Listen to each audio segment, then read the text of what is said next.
তাহলে কি এবার ভেনেজুয়েলার ও যুক্তরাষ্ট্রের নতুন যুদ্ধ দেখবে বিশ্ব? দুই দেশের প্রেসিডেন্টের হুমকি ধামকি ও উত্তেজনা যেন তাই বলছে। আন্তর্জাতিক গণমাধ্যমে এমন খবরও এসেছে যে 3টি মার্কিন নৌবিধ্বংসী জাহাজ ও প্রায় 4000 মার্কিন সেনা ভেনেজুয়েলার উপকূলের কাছে অবস্থান নিতে যাচ্ছে। মার্কিন যুক্তরাষ্ট্রের যুদ্ধজাহাজ ও সেনা মোতায়েনের খবরে পাল্টা ব্যবস্থা নিচ্ছে ভেনেজুয়েলা।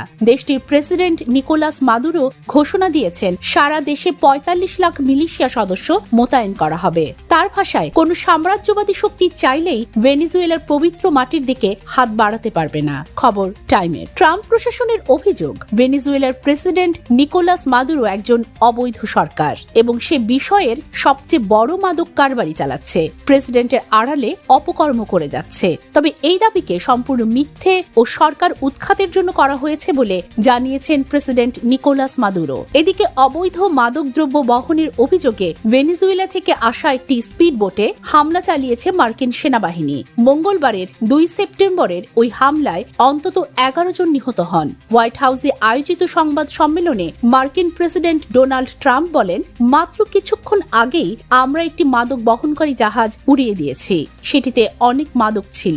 মার্কিন সেনাবাহিনী নৌকার আরোহীদের ভেনেজুয়েলা ভিত্তিক অপরাধ চক্র ট্রেন দে আরাহুয়ার সদস্য বলে চিহ্নিত করেছেন বলে দাবি করেন তিনি। ট্রাম্পের অভিযোগ, বহুদিন ধরে আমাদের দেশে প্রচুর মাদক আসছে, সেখান থেকে অর্থাৎ ভেনেজুয়েলা পাচার করার মতো আরো অনেক মাদক রয়েছে।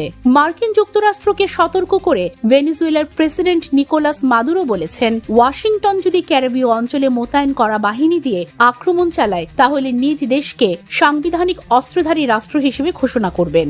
আগ্রাসনের শিকার হলেই যুক্তরাষ্ট্রের বিরুদ্ধে যুদ্ধে জড়াবে ভেনেজুয়েলা। ক্যারিবীয় সাগরে যুক্তরাষ্ট্রের 8টি যুদ্ধজাহাজ এবং অন্তত 1200 ক্ষেপণাস্ত্র মোতায়েন রয়েছে বলে দাবি করেছেন মাদুরো। তার অভিযোগ, এই সামরিক প্রস্তুতির মূল লক্ষ্য ভেনেজুয়েলার সরকার পতন ঘটানো। সোমবার 1 সেপ্টেম্বর রাজধানী কারাকাসে এক সংবাদ সম্মেলনে মাদুরো বলেন, সামরিক হুমকি দেখিয়ে তারা সরকার পরিবর্তন চাইছে।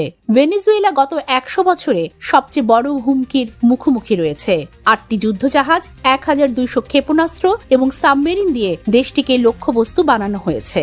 এই যুদ্ধ কতদূর গিয়ে গড়াবে তা তো সময়ই বলে দিবে। তবে দুই দেশের মধ্যে টান টান উত্তেজনা, একে অপরকে দোষারোপ করা যেন ইঙ্গিত দিচ্ছে যুদ্ধের ঘণ্টা হয়তোবা খুব শীঘ্রই। উম্মে হাবিবা শিবলি, আন্তর্জাতিক ডেস্ক, দোয়েল নিউজ।